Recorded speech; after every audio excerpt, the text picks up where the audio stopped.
Welcome to the Keto Made Simple podcast. I'm Dr. Eric Westman, and tonight we are doing something special. We're joined with Amy Berger and physicians and New York Times best-selling authors of the book, Protein Power, doctors Michael and Mary Dan Eades, to talk to you about the 8 telltale signs you need more protein in your diet. I will now hand over to Amy Berger to introduce you to Dr. Michael and Dr. Mary Dan Eades. Take it away, Amy. Hello, everybody. Good evening. Welcome to our protein workshop with Doctors Michael and Mary Dan Eades. We will have a Q&A portion after the presentation. So, this is a workshop all about protein and the signs that you need more protein. And it's coming to you from Adapter Life Academy. I am Amy Berger. I am a low-carb and keto nutritionist, and I am the head nutritionist and lead writer at Adapter Life Academy. And I'm just the MC here. The real stars of the show this evening are doctors Mary Dan and Mike Eades. And if you are relatively new to keto and low-carb diets, you might not know who these two people are, because there's a lot of sort of new influencers and people that you know from YouTube and all social media. So I would like to just give you a quick introduction to the Doctors Eades. As far as I'm concerned, you will be in the presence of low-carb royalty this evening.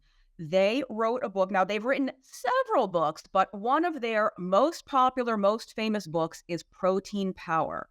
And this book came out in the mid-1990s. And I reread it again recently. It is every bit as relevant and helpful and important today as it was then. And so the Doctors Eades really have been in the low-carb space longer than just about anybody. There is probably no one better to learn about protein from than these two people. And they are both physicians. They had a practice for many, many years where they were some of the earliest people doing low-carb diets to help people lose weight, reverse diabetes, and all that good stuff that we know this way of eating does. And those of you who happen to be fans of Dr. Westman was not born knowing about low-carb and keto diets. He didn't learn about them in medical school. So the Doctors Eades were some of his teachers when he was brand new to this. So all of that to say that you may not have heard of them if you're new to this way of eating, but these are real, true experts, and you are just in for a real treat, and we are so lucky to have them.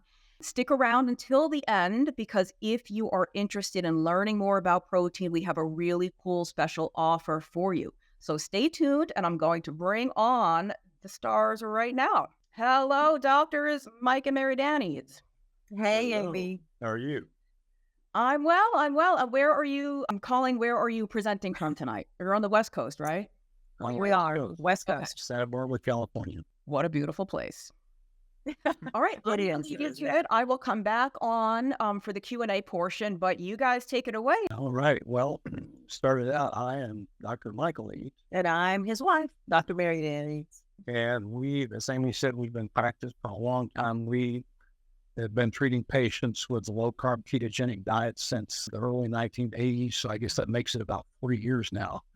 And so we've had thousands and thousands of patients, lots of experience. I don't think we've seen it all in terms of low carb. That's true. And we've written 14 books altogether on medical and health conditions. And we had Protein Power, as Amy mentioned, back in the 1990s, that sold a whole lot of copies and was named Protein Power because actually that's what the publisher wanted to call it. And we didn't really like that title, but now it's become a great title. So they were a lot smarter than we were.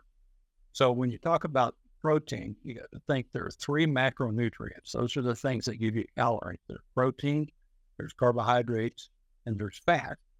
But of those things, protein is really the most critical because it's the only one that's really a macronutrient, because the others are basically fuel sources. You get fuel from fat. Now you get some essential fatty acids, and mainly fat as a fuel.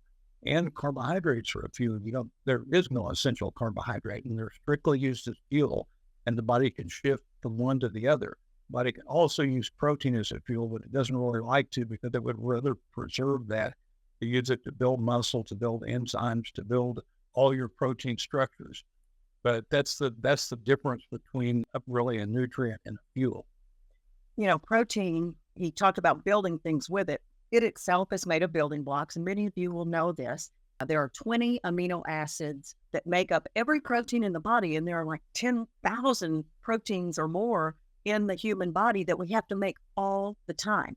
So our need for protein is never ending. It's the one thing we absolutely must have. It's the cornerstone of human nutrition because it does so many things in the body. I mean, everything of us, your hair, skin, nails, bones, organs, your heart, your lungs, your liver, your pancreas, everything about you, including hormones, neurotransmitters, enzymes, everything that makes the body work is basically a protein structure. And we use it up, we wear it out, we have to replace it. And there's really no reservoir for protein in the body other than your lean body mass, which you don't want to consume. You want to build and strengthen. Therefore, dietary protein coming in regularly with all of the essential 20 amino acids is important. And of those 20, there are 8, conditionally 9. There's a early in life and very late in life. Arginine is also a required amino acid, but there are 8 essentials, and the rest of them can be made out of those 8 if you give your diet enough protein to do that. Of the essentials, there are a couple of them, if you're trying to build muscle and build your lean body mass back up, that are very important. We're going to talk a little bit more about those as we go along in this little discussion. Second only to water, protein is the most critical nutrient for human health. As Mike said, there are no carbohydrate deficiencies known, not a single one, but there are 2 important protein deficiencies known. You may have heard of those. One is called kwashiorkor, and one is called marasmus. And these are extremes. This is the children in Africa that you've seen that have bloated bellies and distended bellies and swollen hands and feet, or the tiny, tiny babies whose little arms you could put your fingers around. Those are extremes of protein malnutrition, but you don't have to go to that extreme to find consequences of a lack of protein in your diet. Right. And, and in young people, protein is absolutely critical for growth and brain development. A lack of it stunts growth and impairs cognitive function and learning. And that's why a lot of these countries that have a lot of malnutrition have a lot of cognitive impairment. People really need the protein. They need iron too. They really need protein. Well, the two come together a lot, Usually, yeah, because and red meat. Animal foods. There are 2 times in life when your protein needs really increase, and one of them is when you're young and growing, because you've got to build body structures. And all of your body structures, as she said, bones, muscles, everything is made of protein. Even your bones, you think of bones being calcium. Well, it's calcium that's on a protein kind of a template or matrix. So when you're young, you really need protein. You really need plenty of it. And when you're old, you need protein because once you've reached about age 30, as we'll talk about a little bit later, you start to lose protein. And so you constantly got to eat more, and you've got to work out to keep from losing your muscle mass. And about half of the elderly, about half, don't get enough protein. Mm-hmm. And about 7% of children worldwide are thought to be deficient in protein, which is incredible. The signs of protein deficiency are kind of what we were going to talk about today, because everybody, you probably think you get enough protein. I eat plenty of protein, but you might not. And especially if you're over 30. Again, we're going to talk about that. The young and the growing who have to build a complete body from the ground up and grow it quickly, those guys are under the influence of hormones. Hormones are driving their growth. And if you give them enough protein of almost any kind, they're going to gobble that up and they're going to turn it into a lean body. But once you pass, about 25 to 30, that hormonal drive goes away. And what's driving muscle building at that point is dietary protein. You've got to have enough to trigger dietary protein to build new muscle, new lean body, which you need. But we're going to talk about the signs of lack. And I guess among them, the first thing that anybody would think of course, is muscle loss or muscle weakness. If you don't get enough protein in the diet, your muscles can't repair the wear and tear of living, even if you're not, working them very hard. If you've ever been in the hospital, maybe, and I've certainly seen this, I even had that happen to me. You get into the hospital and you're sedentary in bed for a few days, and you become so weak. When you get out, you almost can't walk. I mean, I was young, and I had a bad car wreck when I was young, and I ended up in the hospital for a week because of that, in bed. And when I got out, I mean, I'm 19 years old, and I can barely walk to the car because how quickly you lose the strength and the stamina in your muscles when that happens. And it's that much worse when you're older. And, you have a relative maybe who has a hip fracture and gets in bed for a long period of time. And now they really do try to mobilize them because it's so important not to let your muscles sit. But you probably know firsthand how quickly, may have happened to you, how quickly you can lose muscle mass and muscle strength, especially. So a sign of relative protein malnourishment is if your muscles begin to dwindle, or if you are weaker than you used to be. You can't open jar lids. You can't pick heavy things down from above your head. You can't get your carry-on in the overhead bin. There's a million things that just day-to-day living that you depend on good quality protein coming in the diet to keep your muscles strong. You get increased risk of fracture, you get more infections, you get slow healing of both fractures and even wound healing, you get digestive issues, dry, brittle hair and nails, hair loss, skin thinning and dryness. You get anemia, you get swelling of your feet and ankles, because what a lot of people don't know is protein is what basically holds the blood inside the blood vessels. And if you don't have enough protein, it can seep out. That's why these kids can get big bellies, and that's why people can get edema. If they don't have enough protein, you get brain fog, fatigue, memory disturbances, mood swing, depression, agitation, even cognitive impairment in later years. I mean, the list just goes on and on and on. And protein impacts all of these conditions. It absolutely does. We talked a little bit about muscle loss, and there's truly your muscle mass is it's basically like a savings account for good health in age.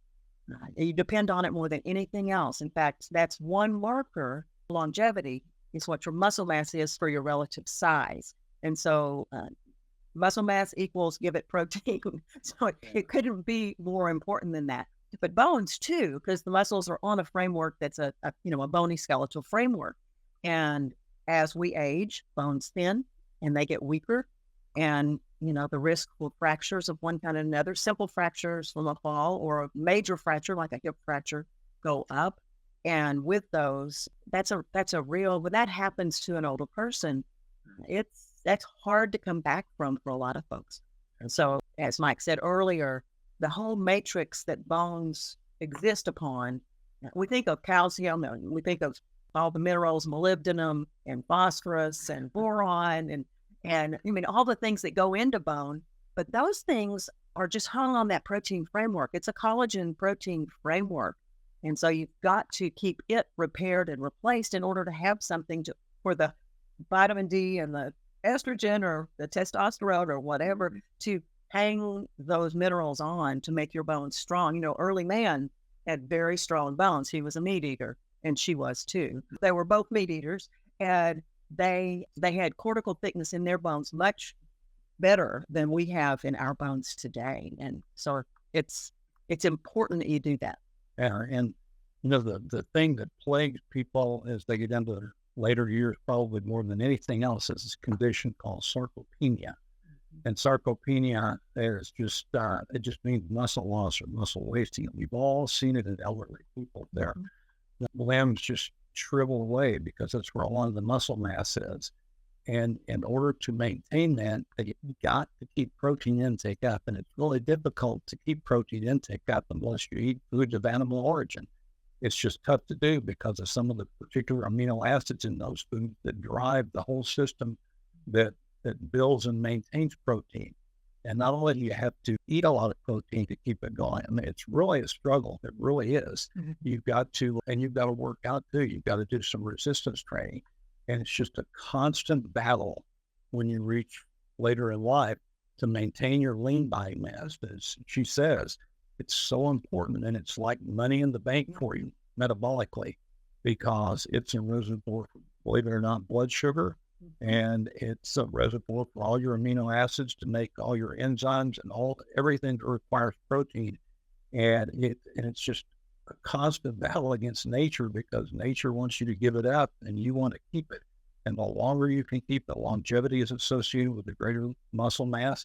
You've got to work. When you're a kid, when you're growing up to age 30, you can grab protein from just about everything you eat. It's even got a minuscule iota of protein in it. But when you get over age 30, the battle starts. And when you're 60, it's a lot harder even than it is 30. And the older you get, the more difficult it becomes, and the harder you have to work to maintain it. But believe me, it pays huge, huge, huge dividends. Absolutely. And, you know, people think about, well, I probably get enough during the day, but there's a protein threshold that you got to hit in a single dose to really, as an adult, to give the signal, it's okay for me to synthesize some muscle, to build some muscle. And that comes from the branched chain amino acid leucine primarily. You want to have all 20 amino acids in your amino acid pool richly, of course, if you're going to build muscle or bone or whatever. But leucine especially is a trigger for building muscle. And you need about 2.5 to 3 grams of leucine in a single dose at a single meal in order to give the signal to build. And that's, usually 25 or 30 grams of protein total in, say, a chicken breast or a chicken thigh or whatever, a bunch of eggs. But you need that good signal, or you're not going to build. And then you want to work. You got to work the muscle against a load to build muscle and bone. And as she says, working the muscle against load not only builds muscle, but builds bone as well. And you've got to have the bony structure to hang your muscles on, to hang your muscles on. So it's really important in both cases. And it's really important actually for bone healing. I mean, if you're elderly and you break a hip, it's a catastrophe. And if you have plenty of protein intake, A, you probably won't break your hip, but B, if you do, it'll heal a lot faster than if you're limited on protein. And the bad part about it is you break your hip, a lot of times you go to the hospital. You go to the hospital, you're going to get a wretched diet. It's not going to have enough protein. It's not going to have plenty of carbs. Yeah, it's going to have plenty of carbs, but carbs don't do anything to build muscle. So it's you want to make sure that you got plenty of protein coming in so that you don't break your hip. But if you do, that you'll survive it and rebuild it quickly. To a degree, the same thing's true for any injury or for surgery of any kind. And it doesn't have to be a hip fracture. A lot of us, if you're an active person, you end up, straining an ankle or a knee or a shoulder or whatever. And same thing, if you're going to heal that as an adult, you've got to kind of drive the protein, particularly the branch chains, things like meat, eggs, and milk. Right. In order to have the raw materials there to be able to repair, replace, rebuild when something like that happens. Yeah, and even if you're a kid, I'll make it sound like you don't need protein, but you really do. You can get it from all kinds. You actually need a lot.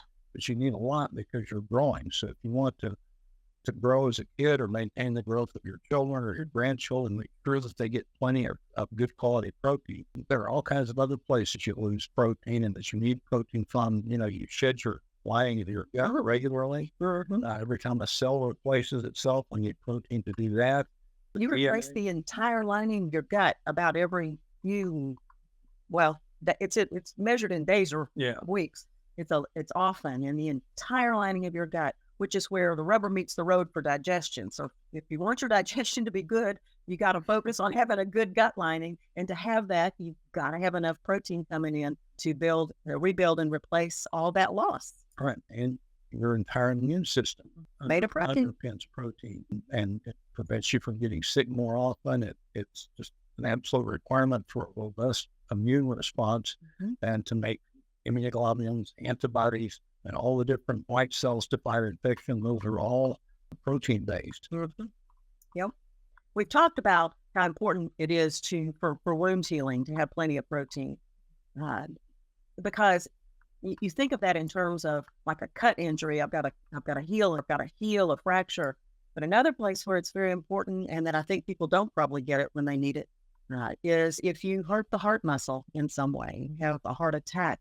Collagen is you gotta heal it with the tissues that build new heart muscle, and so you've got to have plenty of protein anytime you get an injury, an illness, take a fall, bang yourself up, whatever. You've got to have it.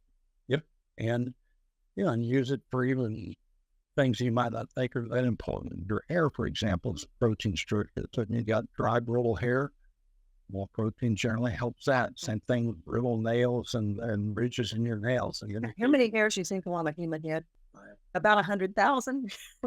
And when they shed, you got to replace them from the follicle all the way out. And so that's a constant turnover of protein. And if you don't have enough protein, the hair that's there hangs around and doesn't get forced out by new growth, and you have, dry, kind of lifeless, brittle hair.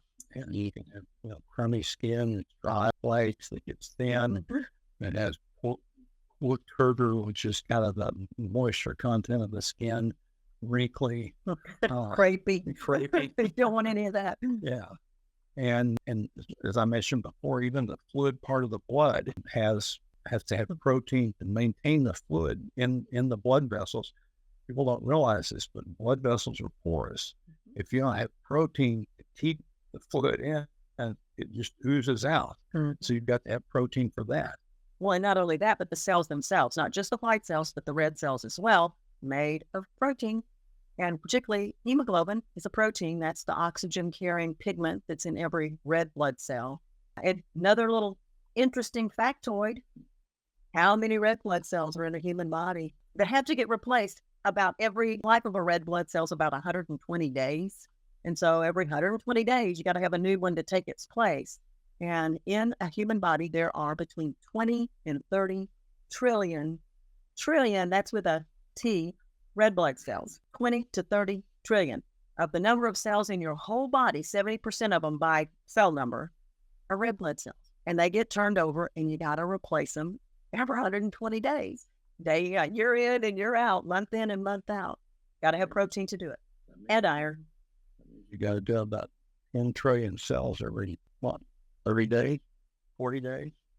Yeah, something like that. That's a lot. That's a lot to turn. And as I mentioned before, you need a lot of protein. I mean, you need protein to build white blood cells, your immune cells, and fight infection. Leukocytes, neutrophils, eosinophils are all used up and worn out, and they got to be replaced constantly. Not like the red blood cells are, but they do have to be replaced. They're not as many. And you'll have too few if you have a protein deficiency. Like we talked about before too, was edema, swelling in the feet, swelling in the ankles.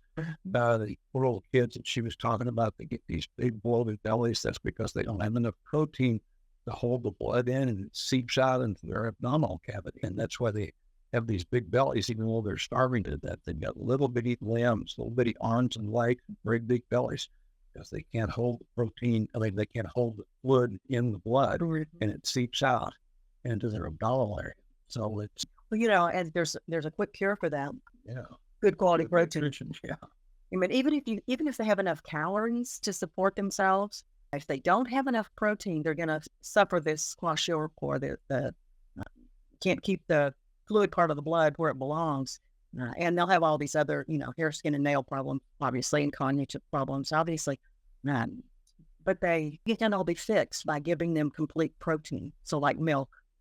It's perfect milk or meat or eggs. Unfortunately, most of them get way too little protein. Yeah. And mainly plant protein, which is generally insufficient in certain amino acids to make the proteins that they need to hold the fluid in the blood vessels. Boy, a tragic situation. You remember what kwashiorkor means? No, but I'm sure you do. I do. The sickness that occurs when the next child comes. Yeah. So when a toddler gets weaned from human breast milk onto something like, cream of wheat, rice, boiled rice, whatever, which is what it usually is, he gets sick or she gets sick because they're not getting complete protein, and the new baby's getting it. So who will also suffer kwashiorkor when the next baby comes. So it can all be fixed just with protein. There's another major organ that can be protein dependent, and that's your brain. We've said that people who eat on the higher end of the protein scale as they age have less likelihood of having senile cognitive decline, and that's true. But all kinds of things that make our brains work and make us work also are protein-based, neurotransmitters, and many of them are familiar to you, I'm sure. Serotonin, tryptophan, the one you get when you eat turkey at Thanksgiving, and it makes you go to sleep. Yeah, GABA, glutamate. All of these, dopamine, all of these neurotransmitters are protein-based too.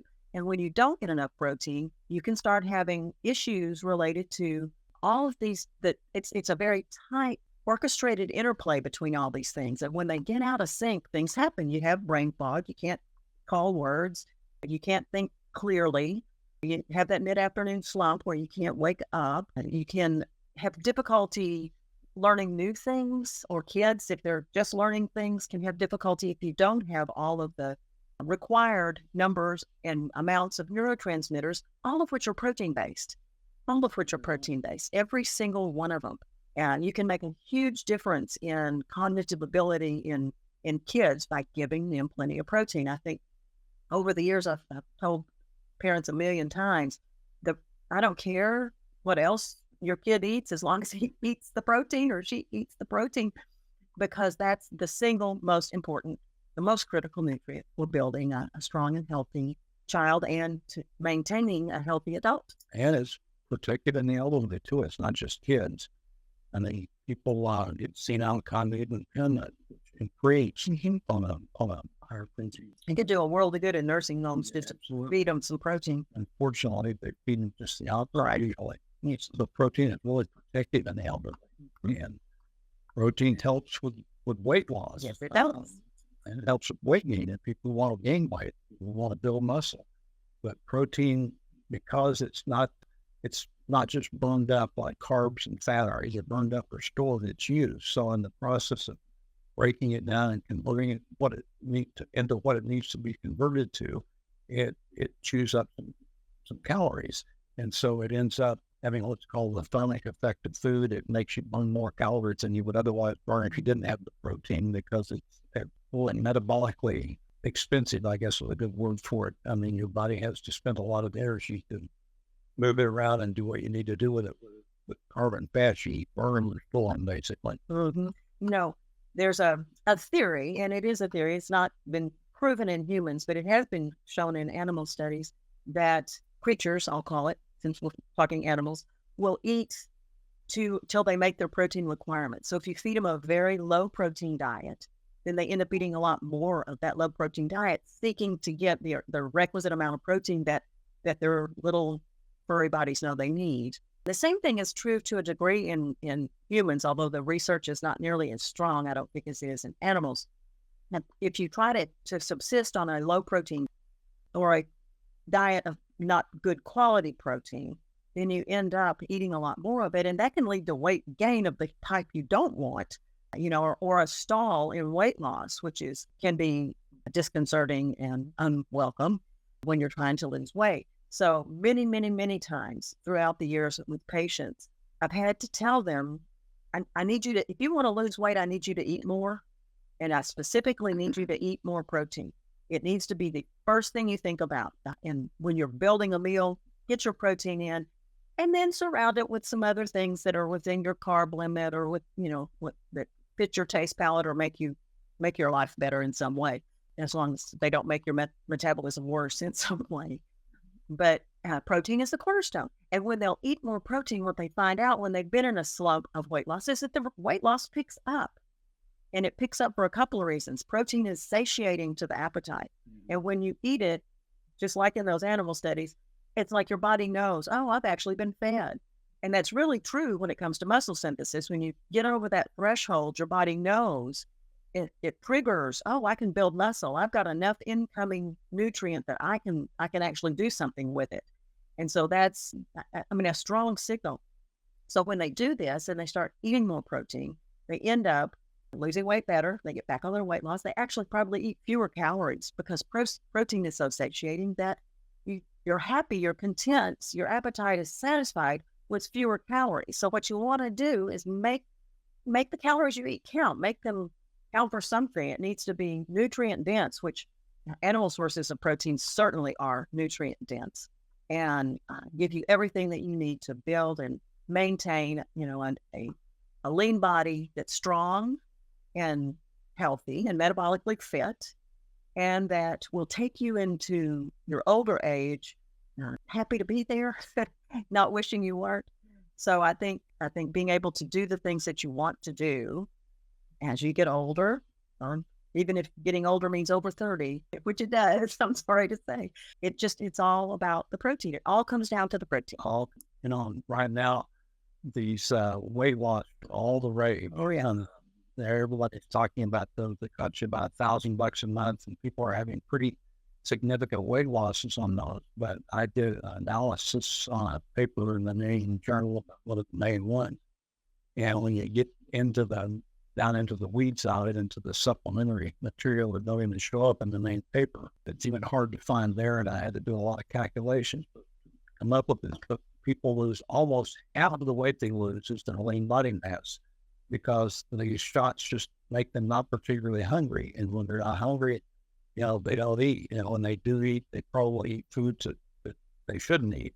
There are a lot of articles about this in the lay press right now, that a lot of food companies and even a national donut chain are getting concerned because they think their revenues are falling because people are getting these shots and they're not going out and eating all this junk food and fast food, which I'm going to tell you, That's what they were eating before. A message right there. That's why they got overweight in the first place. But they quit eating all that stuff, but they quit eating a lot of protein too. They just kind of quit eating. And what happens to these people is that they lose their lean body mass, they lose lean muscle mass, and they think that they're doing great because they're losing weight. But ultimately, and studies also shown this, that when people go off of the shot, they regain the weight. And the problem is, when they regain this weight, they're not going to regain the muscle mass along with it. They're going to regain mainly fat. And when they regain the fat, they're going to be in a situation where they're getting less lean body mass than they had before they started in the shots before. And whatever they do after that, it's going to make it that much more difficult, because they're not going to have underlying muscle mass. The engine. Sort of the metabolic engine.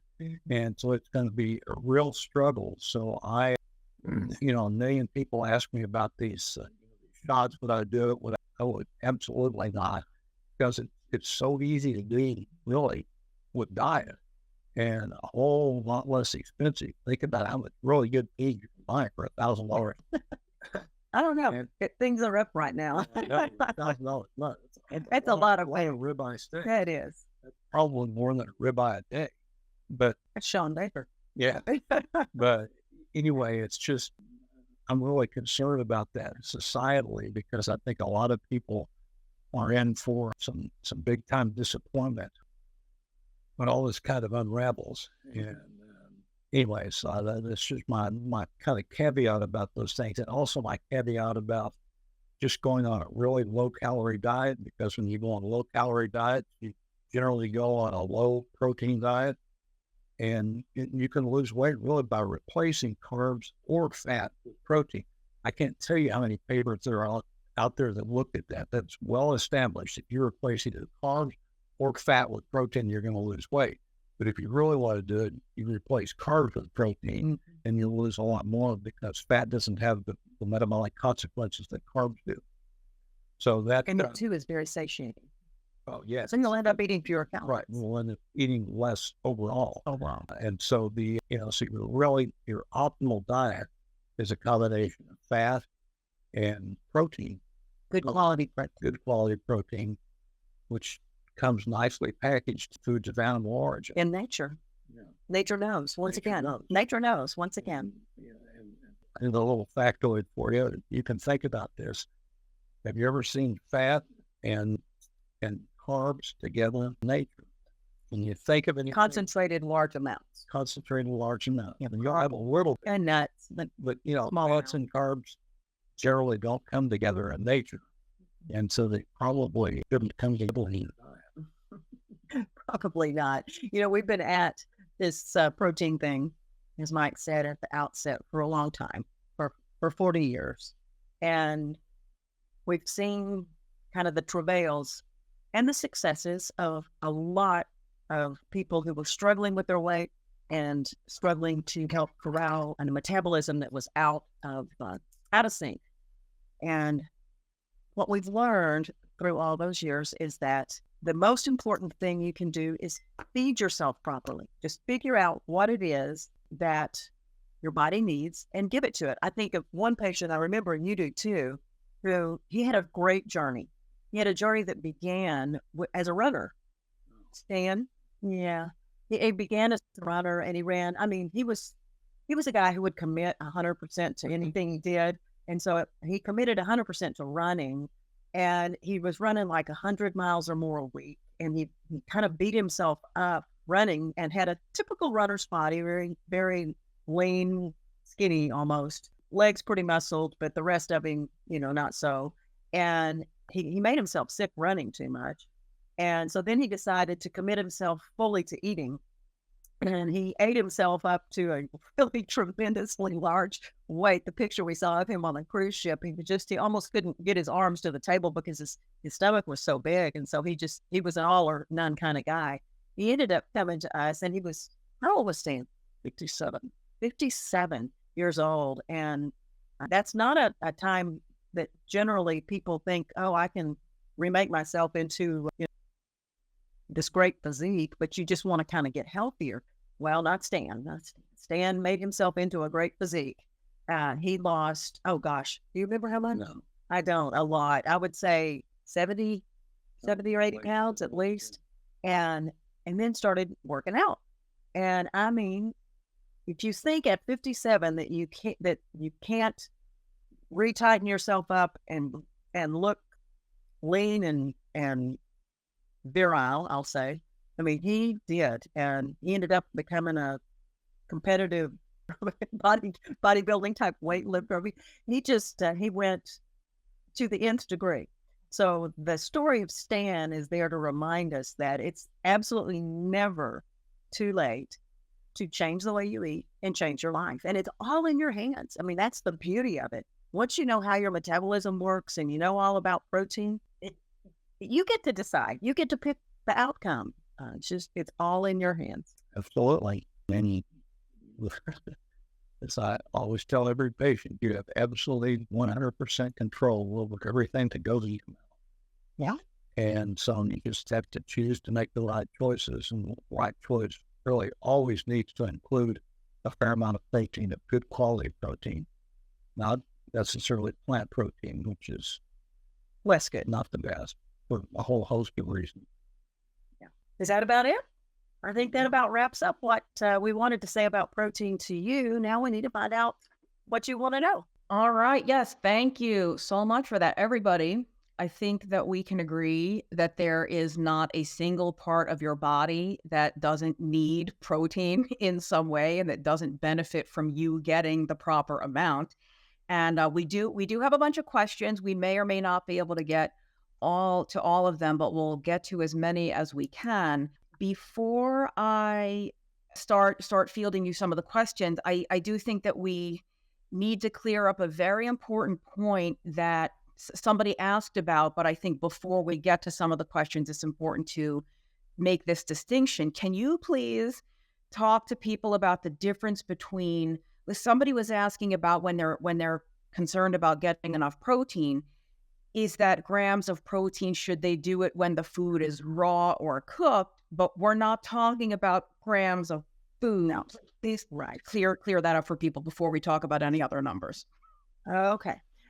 When we say grams of protein that you need per day, like, for example, the RDA, which is woefully low and a minimum at the very least, says that an adult human, a human needs 0.8 grams of protein per pound, per kilogram per day.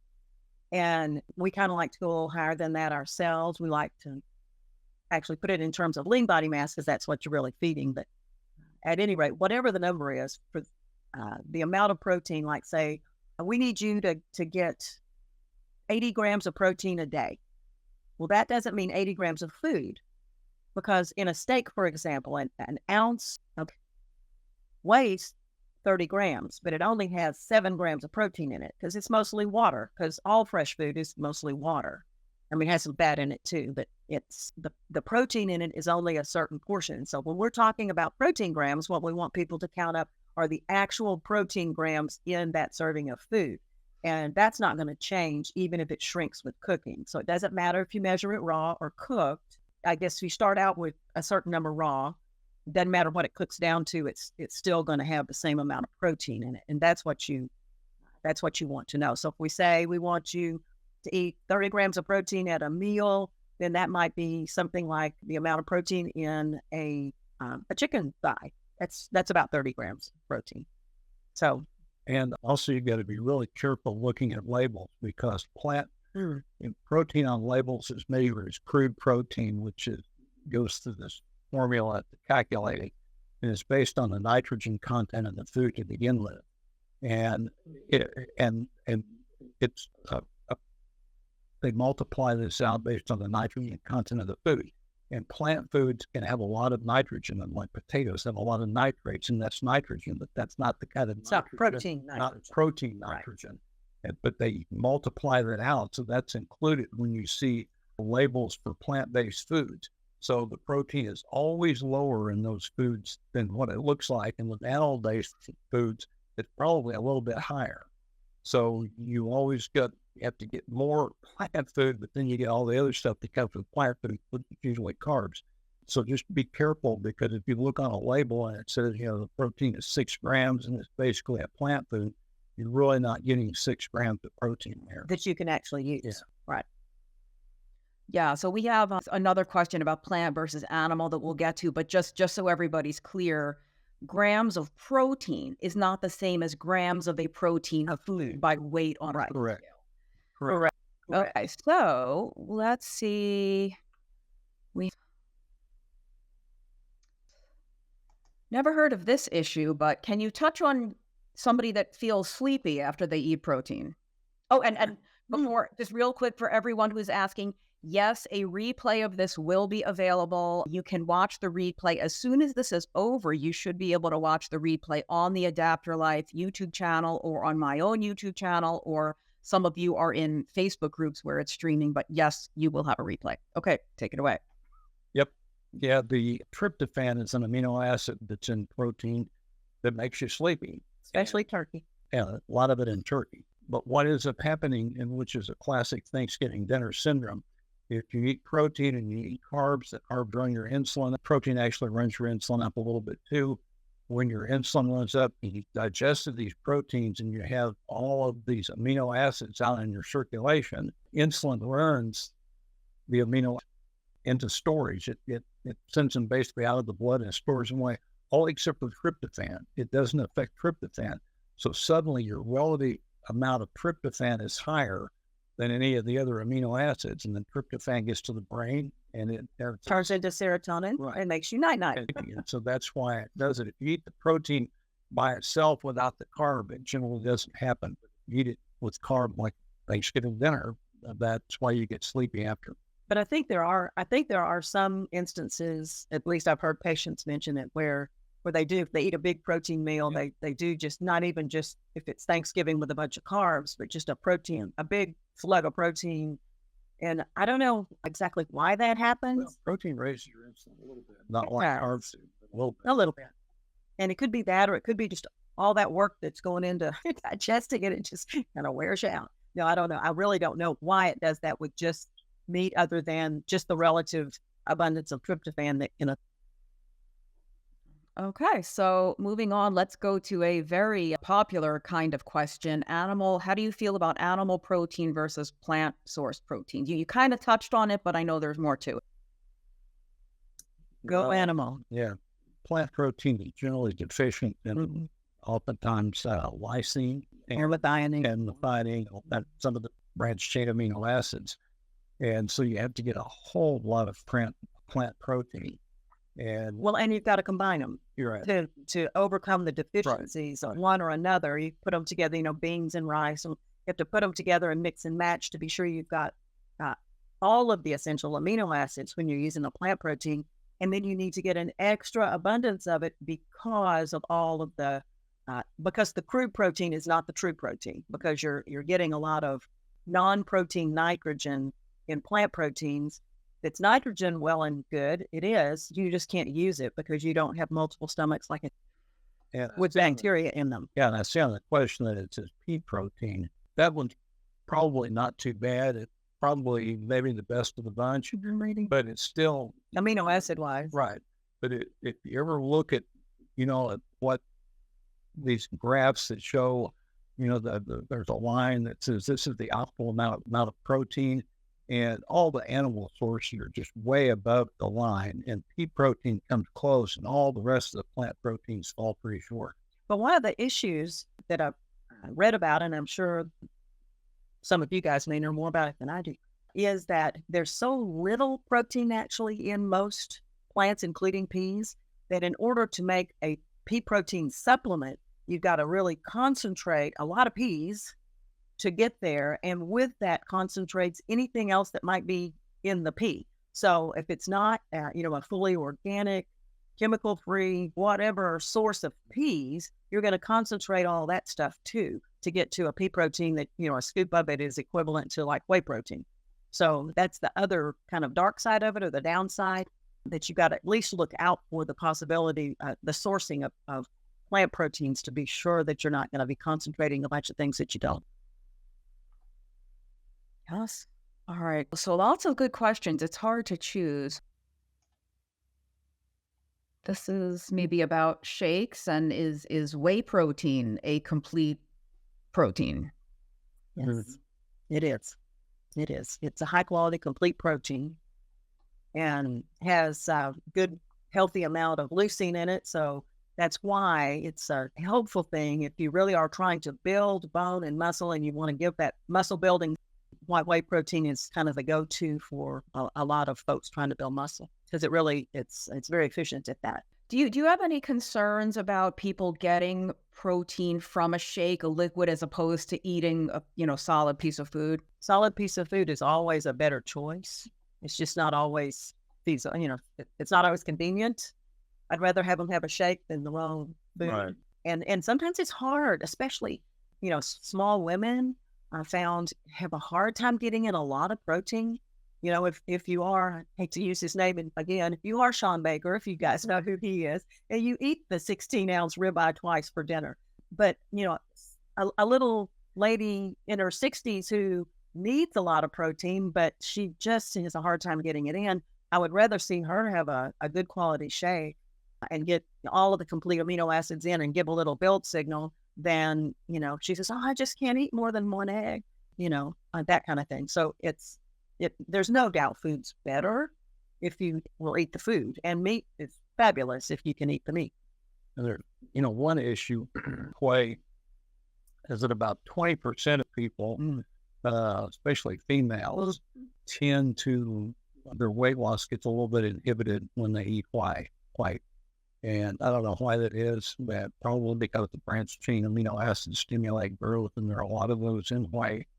And so if you're trying to lose weight and you're eating whey to keep your protein intake up and it's just not working, you might want to switch to a meat or a collagen-based protein, even though it doesn't have the complete amino acid profile like whey does, and supplement that with some extra meat and see if that kicks your weight loss into gear. And I don't know exactly what causes that. We haven't figured that out yet. 80% of people do fine, but about 1 in 5 have a little bit of an issue with it. That's interesting. I did not know that. And I've never had enough problem getting, I've never had a problem getting protein. I used to do shakes a while back, and I forgot to mention I am wearing leopard print in honor of animal protein this evening. There you go. Leopards eat a lot of protein. Sorry? I said leopards eat a lot of protein.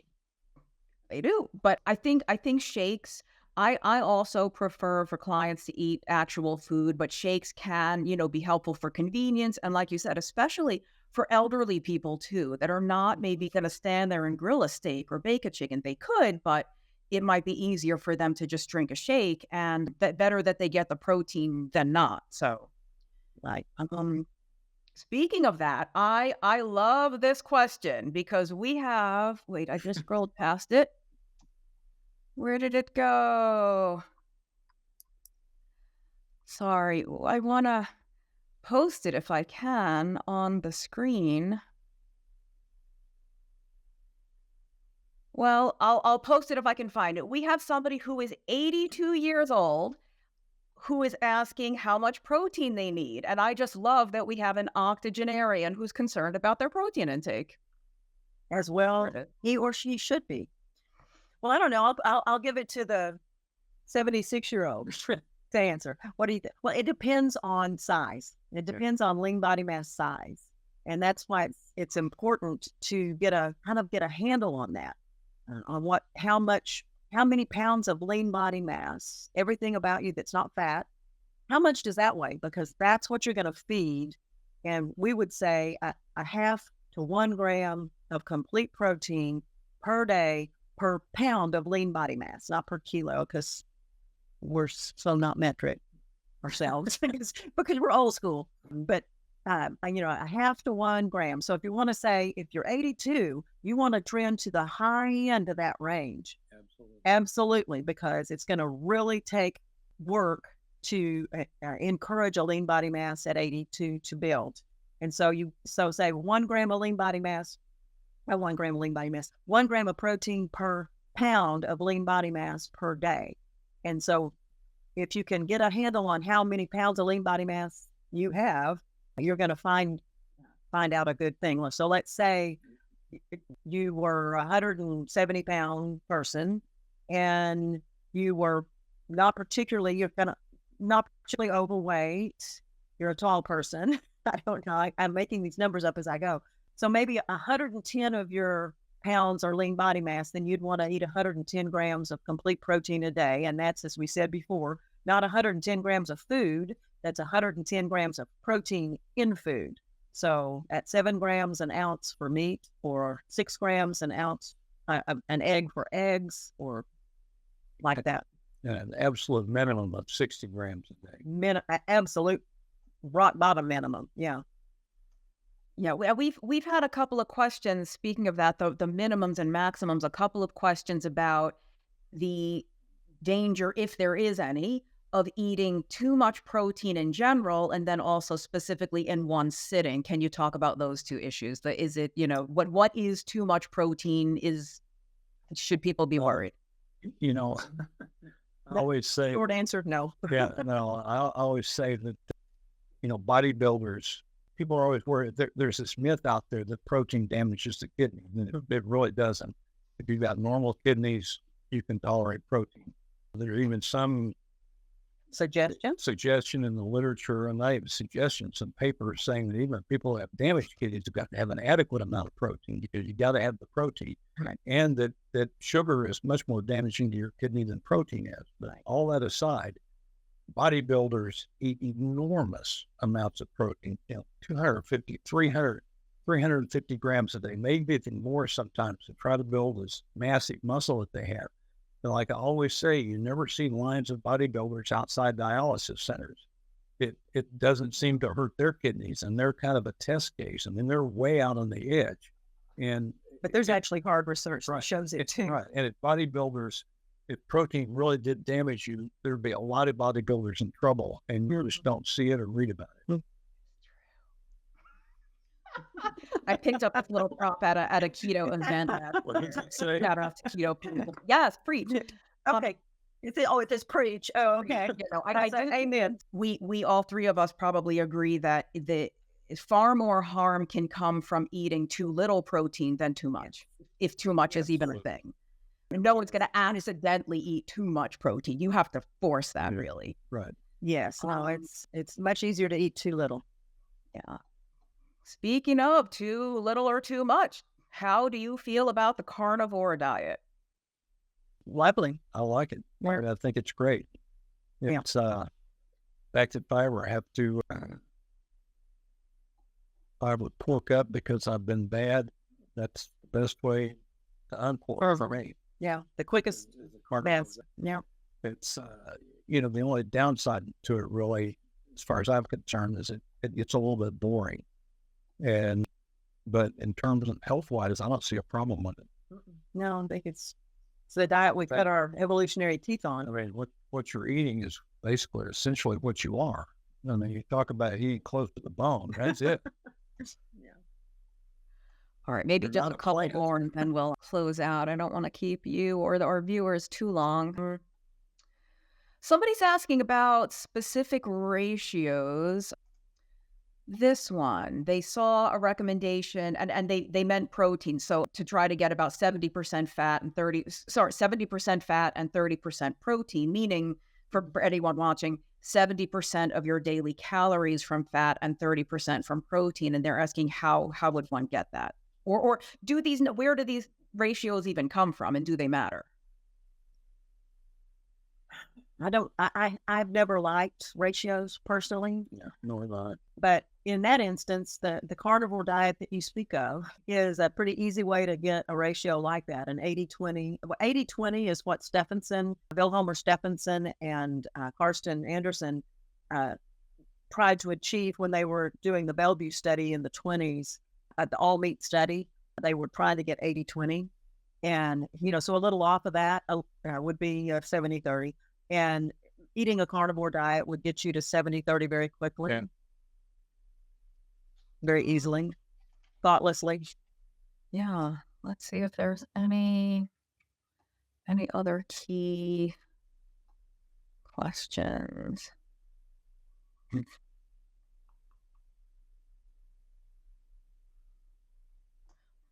This is sort of interesting. If somebody has acid reflux, how does that affect protein digestion, if it does?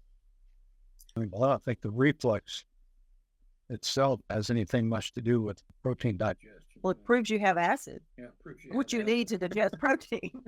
And the digestion actually begins in the stomach and, goes on from there.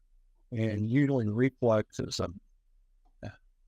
what we found out accidentally. Nobody ever talked about this. I've never heard of this. And we started putting people on low-carb diet 40 years ago. 80s.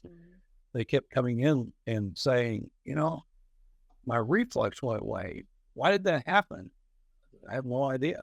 But it happened often enough that all the time, in fact. And so I got to the point where I said, look, if you got reflux, it's going to go away when you start this diet. And it does. And it's nobody really knows with certainty what brings that about. I mean, one theory is that because you do have bacteria in the lower end of your small intestine, and if that overgrows, it's called small intestinal bacterial overgrowth. And the bacteria that feed on carbs basically release gas. When they release gas, they can travel up the small intestine through the stomach. It forces its way out through the lower esophageal sphincter, especially if that's weak. And then you can get reflux. And that's why if you quit eating carbs or cut back on the carbs, then these bacteria don't have anything to grow on. And bacteria either live or die based on what they're fed. And if you don't feed them the right stuff, they die. And they don't reproduce. I mean, a small portion of them are still there waiting for a bunch more carbs to come along, but they don't release the gas. And so reflux goes away. So I don't think it has, and not in every single case. And it's what I say, nobody knows exactly what the cause is, but this small intestinal bacterial overgrowth, to me, it sounds like a reasonable explanation for it, and a reasonable explanation why it would go away with a low-carb diet. And I've seen people tie it with insulin resistance, except I've never seen anything mechanistically in terms of how insulin resistance either makes it come, reducing insulin resistance makes it go away. So I don't really know, but I don't think it has anything to do with protein digestion. Well, and the question mainly was, how would having that, would that impair your ability to digest protein? And I would say, no, it doesn't impair your ability to digest protein.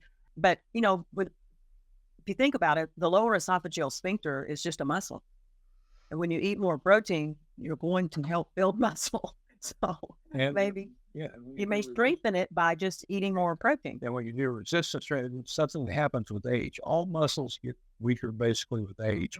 And if you do resistance training and build up your muscle mass, then all muscles improve, not just the ones you work out, but there's a systemic effect of that, and that could tighten the lower esophageal sphincter up a little bit. And the problem really with protein and GERD, as far as I'm concerned, is people that take these protein pump inhibitors and take a lot of antacids, proton, and they reduce their stomach acid if they can't digest protein as well because of that. And not only that, they reduce the acidity of their stomach acid. And what a lot of people don't realize is that the main line of defense against infection, because you breathe a lot of stuff in, and it's not particularly good for you. And what ends up happening, it gets stuck in sticky mucus in your respiratory tract.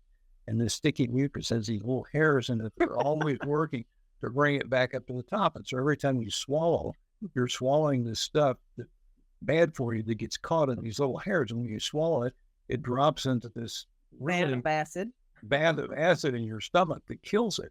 And so a lot of people don't realize that that's a line of defense. And so immune defense. And so that's why people who take these proton pump inhibitors tend to get more infectious diseases, especially pneumonia. But that just brought up to my mind, in relative to the question that was asked, if you have acid reflux and you're on a proton pump inhibitor, that could impair your ability to digest protein because you don't have as much stomach acid. And so that's a good reason to go off a protein pump inhibitor and just go on a low-carb diet, if you ask me, but don't do it without your doctor's advice. All right. We have two more questions and then we'll close out. There's, I'm going to, it's kind of a long question, so I don't know how it'll appear on the screen. Basically, the gist of it is there's a health coach who is asking basically how you convince women to stop being afraid of protein and fat. And I want to let people know that we have a guide that Dr. Mike and Dr. Mary Dan Eades wrote, dispelling 8 myths about protein. And in there, we have something about this issue. So I'm going to post a link here. It may not, this broadcast is streaming live into multiple different Facebook groups and YouTube channels. So if you don't see this link, because it may not post in all the groups. If you don't see it, go to adaptyourlifeacademy.com and you'll see the protein myth guide. So you can download that. But yeah, please tell us, because this, as a nutritionist myself with clients, again, I don't have this problem. I can eat plenty of protein and fat, but maybe because I read your book, how do we get women particularly over this fear of eating a sizable amount of especially animal protein and the fat? You were assigned a female at birth. I was. Gosh. Okay. It is a hard thing because I think a lot of it is, and young women especially, but almost anybody, and it's been so driven into the minds of especially women that fat makes you fat and that eating too much protein is going to make you a bodybuilder. And it's just in their heads. And it's almost, you need to just scrub it out. Probably what I would do is I would say, give me a week. Give me a week where this is what you eat. And, let them increase the protein in little amounts slowly over that week until they get to a reasonable amount of protein that they really ought to be eating. And then say, give me one more week and let's see what happens once they've gotten to that level.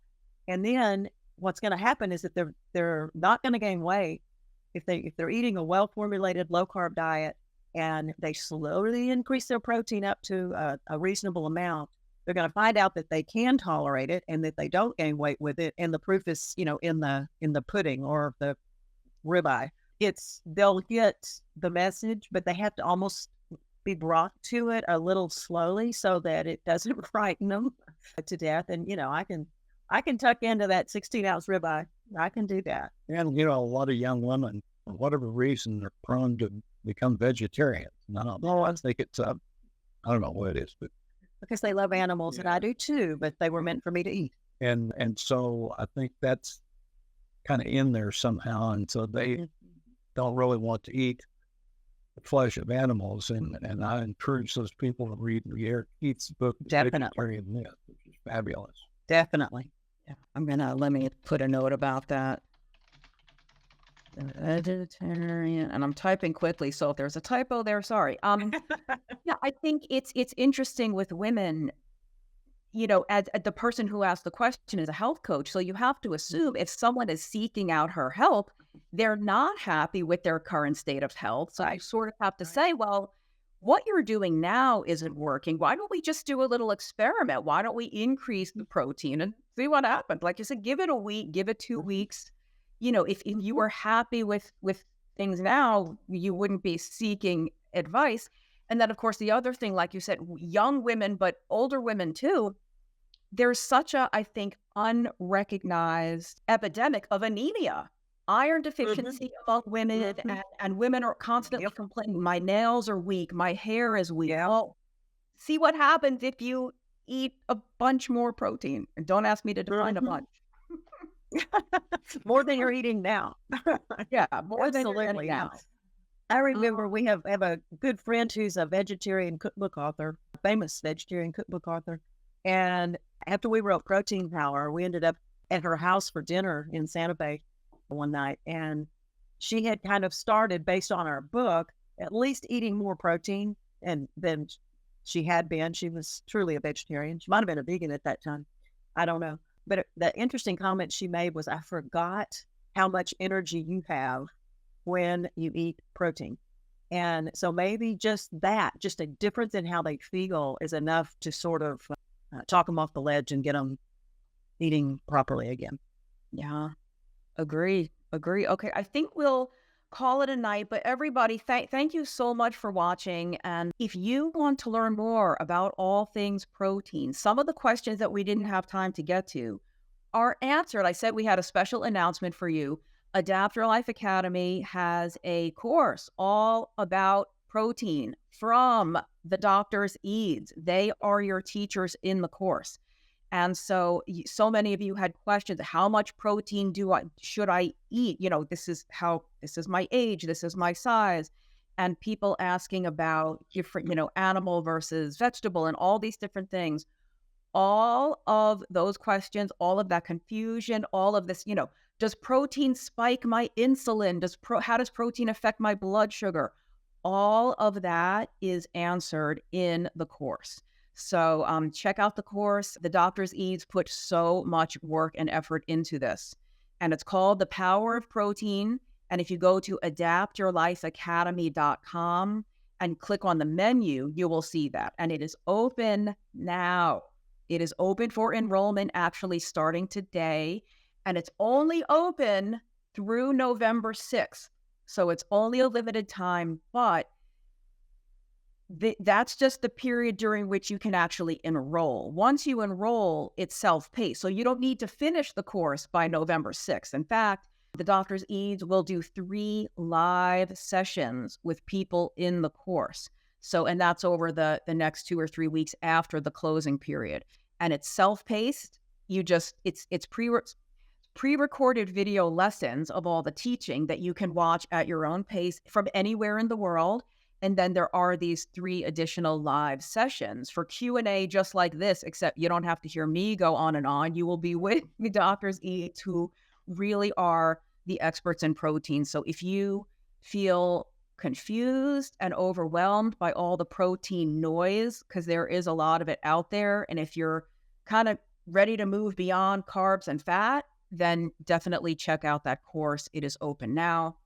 Do you two want to say anything about the course other than that it's amazing and people should do it? Well, we won't say that. We had a really good time at making the course. To tell you the truth, it was a chance to go back and really look at some of the older literature and get ourselves up to speed on all the newest literature. It was very much fun making it, and I hope that it ends up being a worthwhile for those who want to take the time to do it. All right. And I will just reiterate, everybody, if you want to learn about protein specifically, but in general, good health, ancestral health, kind of specific to low carb diets, but even not, I think a lot of the protein stuff is relevant to anybody, but there's really nobody better to learn from than Mary Dan and Michael Eades. Truly, like I said at the beginning, low carb legends at least in my world. So check out that course if you want to learn more. And if you have any questions, if you're not sure it's right for you, just send us an email. It's academy@adaptyourlife.com, or you just contact us through the website. So I think that will be it. I wish I had more protein stuff to hold up, but I don't. Yeah. Thank you. Thank you so much for your time tonight. I know that everybody really learned a lot. There were some very good comments. Even some people commenting that they read Protein Power back in the day and they're glad to see you again, that you're still sort of, active in this community. Alive. All right. Well, thank you so much. And good night, everybody. Thanks for being here. Have a good rest of your evening. Good night. I hope you enjoyed tonight's valuable episode on the power of protein. For more information on the course, click on the link in the description or visit our website at adaptyourlifeacademy.com. Remember, enrollment is only open for a limited time.